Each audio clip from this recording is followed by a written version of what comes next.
Hello everyone, welcome back. आज के इस वीडियो में हम हिस्ट्री एनसीईआरटी क्लास 7th की जो है उसका चैप्टर 6 कवर कर रहे हैं। और इसमें हम पार्ट सेकंड है ये हमारा, क्योंकि इससे पहले भी हमने इस चैप्टर को कवर किया है, जिसमें हमने देखा कि टाउन्स का इमर्जेंस कैसे होता है, टाउन्स कैसे डेवलप किए हैं 8th सेंचुरी से 18th सेंचुरी के बीच में, जहाँ पर हम बात कर रहे हैं मिडिवल हिस्ट्री की। और आज के इस वीडियो में हम पढ़ने वाले हैं टाउन्स में क्राफ्ट्स का कैसे डेवलपमेंट होता है, इमर्ज करते हैं, क्राफ्ट एक्टिविटीज़ कैसे इमर्ज होती हैं। तो हम बात करेंगे यहाँ पर बिदर, जो एक रीजन था, बिदर कर्नाटका में लोकेटेड है। वहाँ के जो क्राफ्ट पर्सन्स थे, उनका जो वर्क था, इनले वर्क था कॉपर में, सिल्वर में, वो इतना ज़्यादा फेमस हो गया था कि उन लोगों को बिदरी के नाम से जाना जाने लगा था। तो इससे आप समझ सकते हैं कि कितनी इंटेंस एक्टिविटीज़ होती थी, जो क्राफ्ट एक्टिविटीज़ थी वो कितनी ज़्यादा फेमस हो चुकी थी उन टाउन्स में। और जो भी टेम्पल्स बिल्ड किए जा रहे थे, वहाँ पर भी एसेंशियल क्राफ्ट पर्सन्स की ज़रूरत होती थी, जैसे कि पांचालाज हैं, विश्वकर्मा कम्युनिटीज़ हैं। और इन कम्युनिटीज़ का रोल जो पैलेसेस हैं उनको कंस्ट्रक्ट करने में, बिग बिल्डिंग्स को बनाने में, टैंक्स रिजर्वॉयर को बनाने में भी इनका काफ़ी इम्पॉर्टेंट रोल हुआ करता था। एक वीविंग कम्युनिटी रही है जिसका नाम है सालियार और काईकोलार कम्युनिटी। तो काफ़ी इम्पॉर्टेंट ये कम्युनिटी है। आपको इसके बारे में ये पूछा जा सकता है, पता होना चाहिए कि सालियार किससे रिलेटेड है। तो ये एक वीविंग कम्युनिटी रही है। कौन से पीरियड में, ये हम बात कर रहे हैं मिडिवल हिस्ट्री में। तो ये जो कम्युनिटी है वो प्रॉस्परस कम्युनिटीज़ के तौर पर इमर्ज हुई, और जिन्होंने टेम्पल्स को काफ़ी डोनेशंस दिए थे। और क्लोथ मेकिंग से रिलेटेड कुछ एस्पेक्ट्स, जैसे कि कॉटन क्लीनिंग से रिलेटेड, स्पिनिंग, डाइंग, ये स्पेशलाइज्ड एक्टिविटीज़ बन गई थी। इंडिपेंडेंट क्राफ्ट्स के तौर पर ये इमर्ज हुई थी एक्टिविटीज़।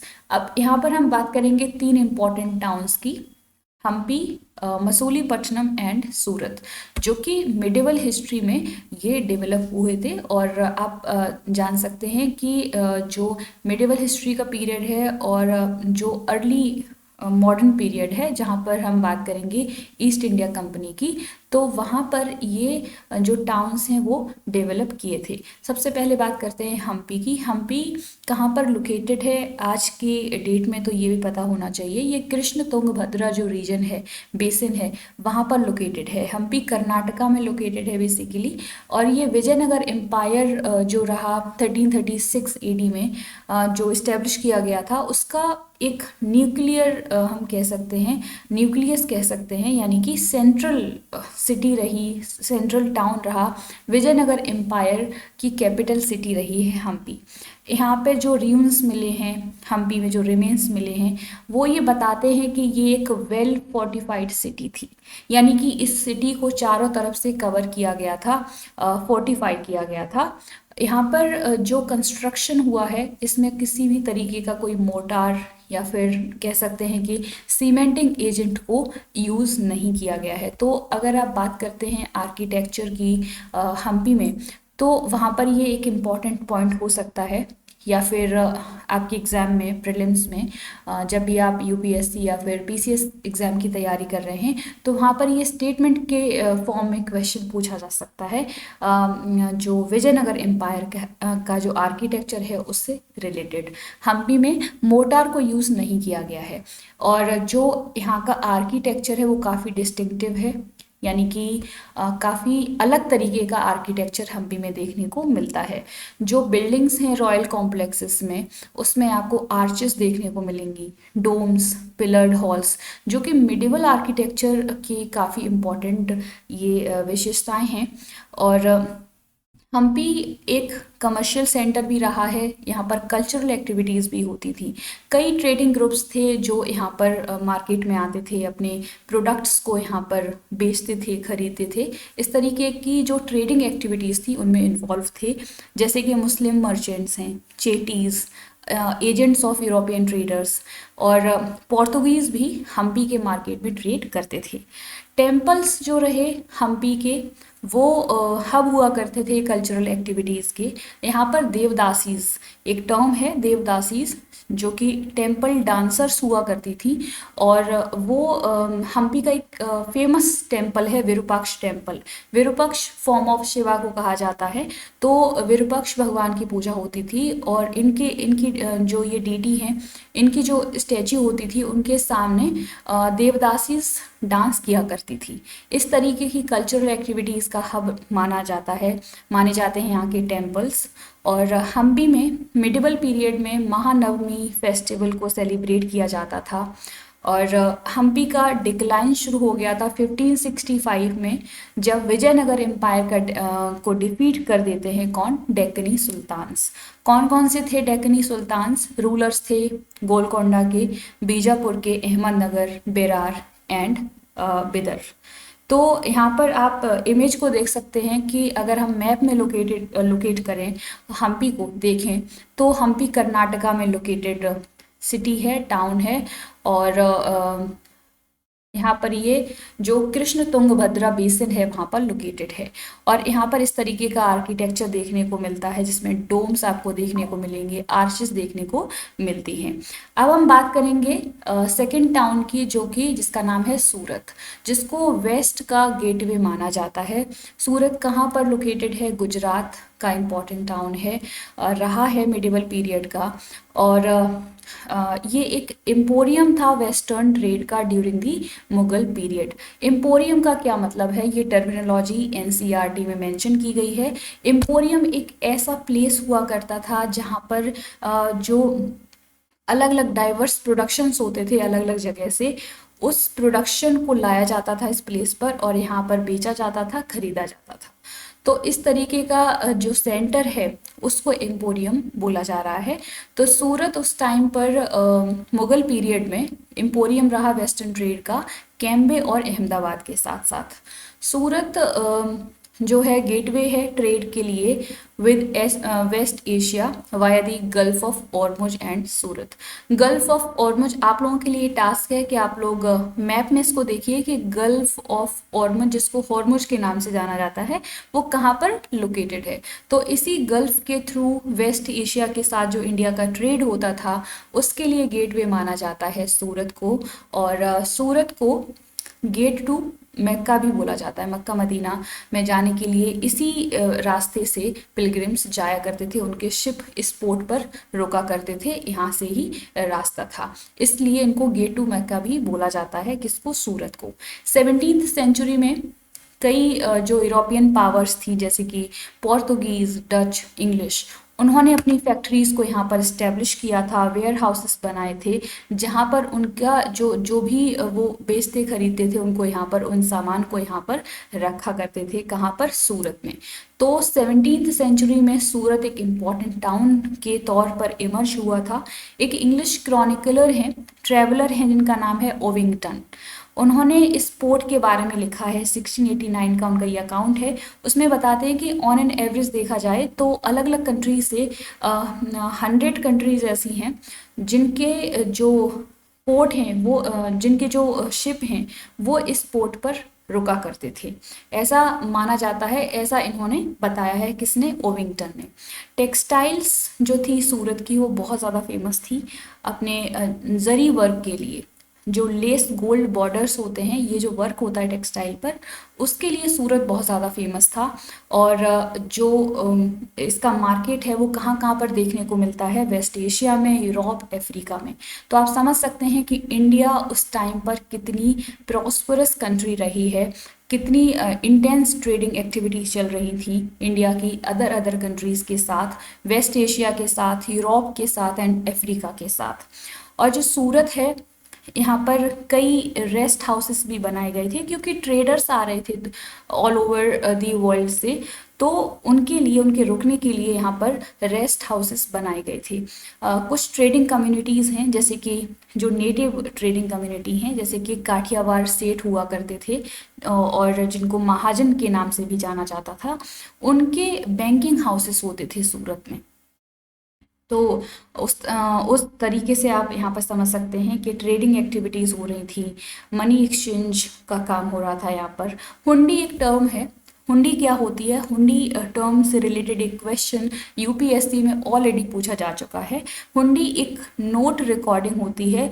जब कोई पर्सन कोई अपना डिपॉजिट करता है मनी को, तो उस डिपॉजिटेड मनी का एक रिकॉर्डिंग होती है ना। तो वो जो अकाउंट होता है, जो मनी डिपॉजिट किया गया है उसका, और उस जो अकाउंट है, जो रिकॉर्डिंग है, उसको आप दूसरे प्लेस पर क्लेम कर सकते हैं bye presenting the record of the deposit.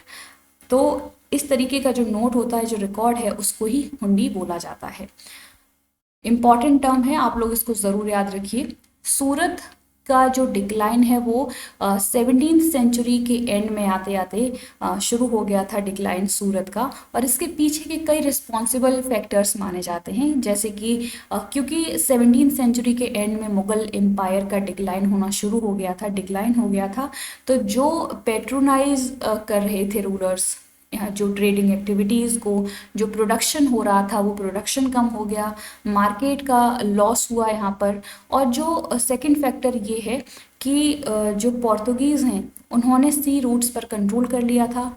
Mughal empire जो था, जो मुगल रूलर्स थे जो कॉम्पीट कर रहे थे, वो कॉम्पीट नहीं कर पाए। अब इस टाइम पर पोर्तुगीज़ ने अपना सी रूट्स पर कंट्रोल कर लिया, और जो कंपटीशन बढ़ रहा था बॉम्बे से, जिसकी वजह से जो इंग्लिश ईस्ट इंडिया कंपनी है उसने भी सूरत से बॉम्बे की साइड अपना जो हेड क्वार्टर है वो शिफ्ट कर लिया था 1668 में। और अगर हम आज देखें तो सूरत एक कमर्शियल सेंटर के तौर पर सिटी है। अब हम बात करेंगे मसूलीपट्टनम की, जो कि एक फिश पोर्ट टाउन रहा है, और ये कहाँ पर लोकेटेड है? ये भी कृष्णा रिवर के डेल्टा पर लोकेटेड है।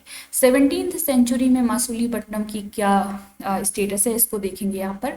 ये एक सेंटर था इंटेंस एक्टिविटी का, यहाँ पर कई ट्रेडिंग एक्टिविटीज़ हो रही थी, कमर्शियल एक्टिविटीज़ हो रही थी मसूलीपट्टनम में। Dutch English East India company दोनों ने ही कोशिश की मसूलीपट्टनम को कंट्रोल करने की, और क्योंकि ये जो मसूलीपट्टनम है एक इम्पॉर्टेंट पोर्ट बन गया था आंध्र प्रदेश के कोस्ट पर, और यहाँ पर फोर्ट बनवाया गया था, यानी कि किला बनवाया गया था, किसके द्वारा? डच के द्वारा। तो दो यूरोपियन पावर्स हैं, डच एंड इंग्लिश, जिन्होंने मसूलीपट्टनम को कंट्रोल करने की कोशिश की थी। और यहाँ पर क्योंकि जो ट्रेड करने का कंट्रोल है वो ईस्ट इंडिया कंपनी के हाथ में जा रहा था, तो इसको रोकने के लिए जो यहाँ के नेटिव रूलर्स थे गोलकोंडा के, साउथ इंडिया के, तो जिनका नाम है कुतुबशाही रूलर्स गोलकोंडा के, उन्होंने रॉयल मोनोपोलीज को इम्पोज किया था। जो टेक्सटाइल की सेल हो रही थी, स्पाइसेस की, और जो अदर आइटम्स थे, उन पर अपना एकाधिकार बनाने की कोशिश की। किसने? कुतुबशाही रूलर्स गोलकोंडा के थे, ताकि जो ट्रेडिंग जो राइट है वो पूरी तरीके से ईस्ट इंडिया कंपनी के हाथ में नहीं जा पाए। और जो अलग अलग ट्रेडिंग ग्रुप्स थे, बहुत सारे ट्रेडिंग ग्रुप्स इमर्ज हुए थे, उनमें फियर्स कंपटीशन हुआ। जैसे कि गोलकोंडा नोबल्स हैं, Persian merchants, Telugu Komati Chettis, European traders, तो ये सभी कम्युनिटीज़ ट्रेड कर रही थी यहाँ पर। इनके बीच में बहुत ज़्यादा कंपटीशन बढ़ गया था। उस कंपटीशन की वजह से ये जो सिटी है बहुत ज़्यादा पॉपुलस भी हुई और प्रॉस्परस भी हुई। काफ़ी इम्पॉर्टेंट सिटी, ये टाउन था मसूलीपट्टनम। और जैसे जैसे मुगल एम्पायर यहाँ पर था, तो मुगल्स ने जैसे जैसे अपनी पावर को गोलकोंडा में बढ़ाने की कोशिश की, बढ़ाई, वैसे उनका जो एक रिप्रेजेंटेटिव था जिसका नाम है मीर जुमला, और गवर्नर था उस टाइम पर, उसने क्या किया कि उसने डच और इंग्लिश जो यूरोपियन पावर्स थी, ईस्ट इंडिया कंपनी थी, उनको एक दूसरे के अगेंस्ट कर दिया था और उसका एडवांटेज लिया। और फाइनली 1686 से 87 में जाकर के मुगल एम्परर औरंगजेब ने गोलकोंडा को एनेक्स कर लिया था, यानी कि अपने कंट्रोल में कर लिया था।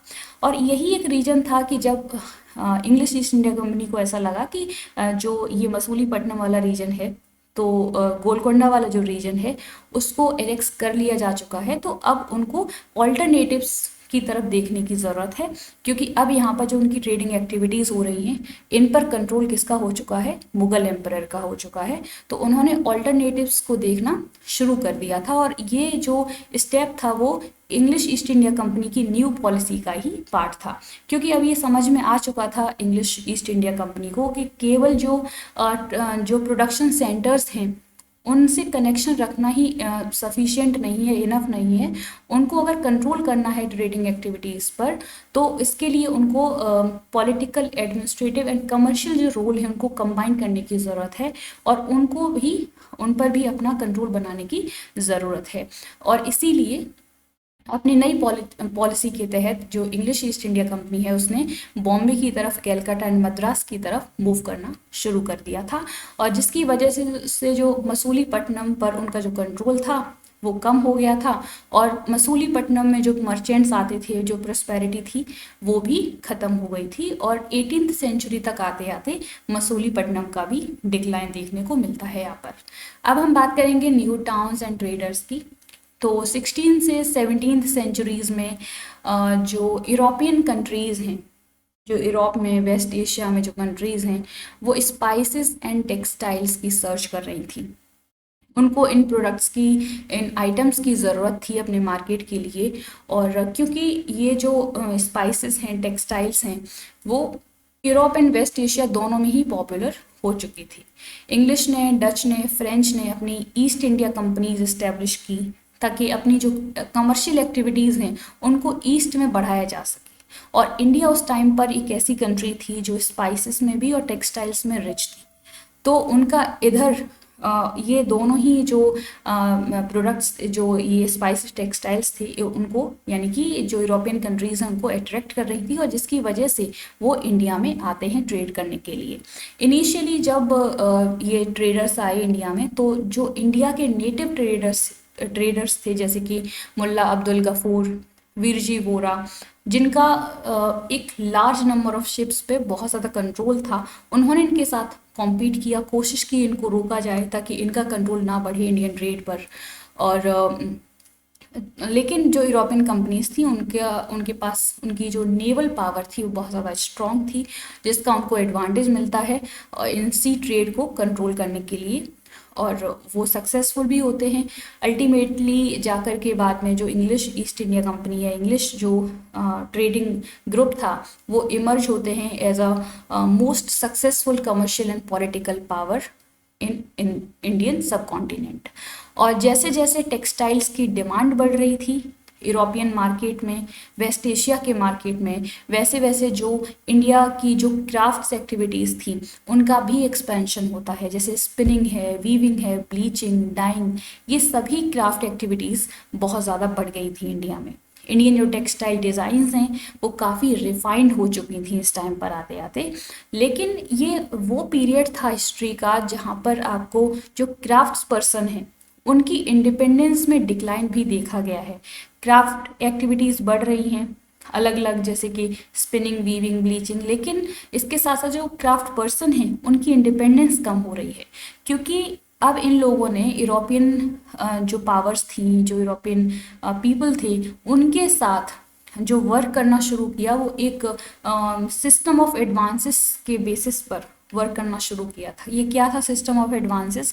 इसमें क्या होता था कि जब भी कोई क्राफ्ट पर्सन है जो कोई क्लोथ अगर वीव कर रहा है, तो वो ऑलरेडी प्रॉमिस कर चुके होते थे यूरोपियन एजेंट से कि वो किस रेट में इस क्लोथ को देंगे और किस पैटर्न पर इनको बनाया जाएगा, क्या डिज़ाइंस होंगी।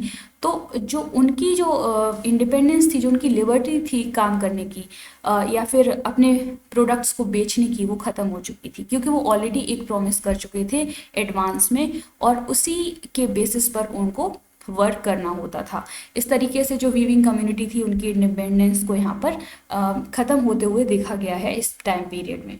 18th सेंचुरी का वो पीरियड जहाँ पर बॉम्बे, कैलकाटा, मद्रास सिटीज़ का इमरजेंस होता है, ये सिटीज़ डेवलप होती हैं, और आज की डेट में ये सिटीज़ नोडल सिटीज़ हैं। क्राफ्ट्स एंड कॉमर्स में भी कई चेंजेस देखे गए, जैसे कि जो मर्चेंट्स हैं, आर्टिजन्स हैं, लाइक वीवर्स, वो ब्लैक टाउन्स में शिफ्ट हो गए थे, हो चुके थे। और ये कॉन्सेप्ट भी यहाँ पर डेवलप होता है जब हम बात करते हैं मॉडर्न हिस्ट्री वाला जो पीरियड है, इनिशियल जो फेज़ है जब ईस्ट इंडिया कंपनी आती है, तो उन्होंने दो टर्म दिए थे, black towns and white towns. और इसका कॉन्सेप्ट क्या था, उन्होंने कहा कि जो रेस के बेसिस पर डिवाइड कर दिया था लोगों को, कि ऐसे टाउन्स उन्होंने इस्टेब्लिश किए जहाँ पर जो नेटिव ट्रेडर्स हैं, जिनको ब्लैक नाम दिया गया, कि वो वहाँ तक रहेंगे उन ब्लैक टाउन्स में, और जो क्राफ्ट पर्सनस हैं, नेटिव क्राफ्ट पर्सनस, वो वहाँ तक रहेंगे। और जो वाइट टाउन्स हैं वहाँ पर जो यूरोपियन पीपल हैं वो रहेंगे, उनके वहाँ पर रेजिडेंसीज बनाई गई, फोर्ट बनाए गए, जैसे कि फोर्ट सेंट जॉर्ज बनाया गया मद्रास में, फोर्ट विलियम बनाया गया कैलकाटा में। तो रेस के बेसिस पर भी टाउन्स को डिवाइड कर दिया था, black towns and white towns. ये भी काफ़ी इंपॉर्टेंट कॉन्सेप्ट है, आपको पता होना चाहिए।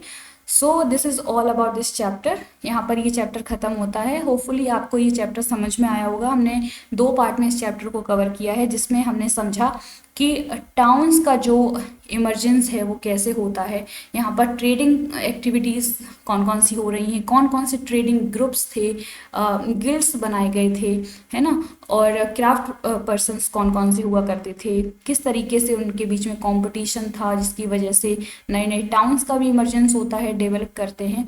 तो इन सभी के बारे में, और टाउन्स के क्या क्या फंक्शंस थे, क्योंकि टाउन्स केवल कमर्शियल एक्टिविटीज़ के हब नहीं हुआ करते थे, यहाँ पर कल्चरल एक्टिविटीज़ भी हुआ करती थी, एडमिनिस्ट्रेटिव फंक्शंस भी होते थे।